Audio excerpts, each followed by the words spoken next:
Existen muchísimas recetas de pan, pero vamos a comenzar con una que, como tiene truco, no necesita casi amasado ni tiempo de levado. Es para principiantes. Vamos a necesitar 175 ml de agua, una cucharadita de sal, una cucharada de aceite de oliva, 15 gramos de levadura fresca o un sobre de levadura liofilizada, en la foto os pongo las dos para que veáis el aspecto que tienen, y unos 310 gramos de harina, que podrá ser blanca o integral. Eso sí, si utilizamos la integral habrá que añadir un poquito más de agua cuando hagamos la masa.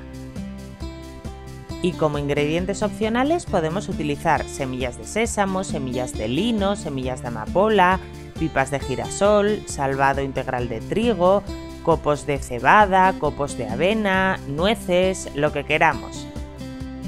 Vamos a comenzar echando en un cuenco el agua. Agregamos el aceite y lo vamos a meter al microondas durante unos segundos. Con 5 o 10 bastará porque solo necesitamos que esté templado. Agregamos la levadura. Si utilizáis la fresca como yo tenéis que desmenuzarla con los dedos, y si utilizáis la de sobre la echamos directamente y con una cuchara vamos a remover hasta que esté bien disuelta. Echamos esta mezcla en un bol más grande y vamos a incorporar la harina, la sal, aproximadamente una cucharadita, y las semillas que queramos. Yo estoy utilizando semillas de lino, de sésamo y de amapola. Os recuerdo que podemos utilizar cualquier tipo de copo de cereales o cualquier tipo de fruto seco. En ese caso lo echaríamos también en este momento. Y vamos a comenzar a remover hasta que esté todo bien integrado. En ese momento espolvoreamos la mesa con un poco de harina, volcamos la masa encima y vamos a ir dándole forma. Si la masa os resulta muy pegajosa habrá que agregar un poquito más de harina, y si por el contrario está muy dura agregaremos un poquito más de agua. Como voy a utilizar un molde redondo yo le voy a dar esa forma, pero también podemos hacerlo un poco alargado si preferimos.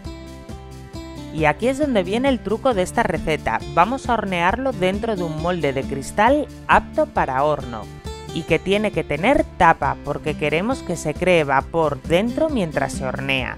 Echaremos un poco de aceite y con ayuda de un papel de cocina lo vamos a engrasar bien por dentro. Colocamos nuestra masa y vamos a hacerle con ayuda de un cuchillo bien afilado unos cortes formando como una rejilla. Pintamos la superficie con un poco de aceite de oliva y espolvoreamos con un poquito de harina. Ponemos la tapa y lo vamos a meter al horno, que ha de estar apagado. Esta es la otra peculiaridad de esta receta, que vamos a comenzar con el horno frío. Una vez metido lo vamos a poner a 220 grados y lo vamos a dejar durante unos 40-45 minutos hasta que la superficie esté dorada. Cuando saquemos el pan lo destapamos con mucho cuidado de no quemarnos con el vapor que suelta y lo vamos a dejar enfriar sobre una rejilla. Esto se hace para que no se reblandezca. Y ya tenemos nuestro riquísimo pan. No me digáis que no ha sido fácil y que no tiene buena pinta. Además os recomiendo que os animéis a hacerlo porque es muy satisfactorio hacer tu propio pan en casa. Existen muchísimas recetas, como os he dicho, de distintas versiones de panes que ya iremos haciendo, pero os animo a que comencéis con esta que es muy facilita. Pues nada, espero que os haya gustado y nos vemos en el siguiente vídeo. ¡Chao!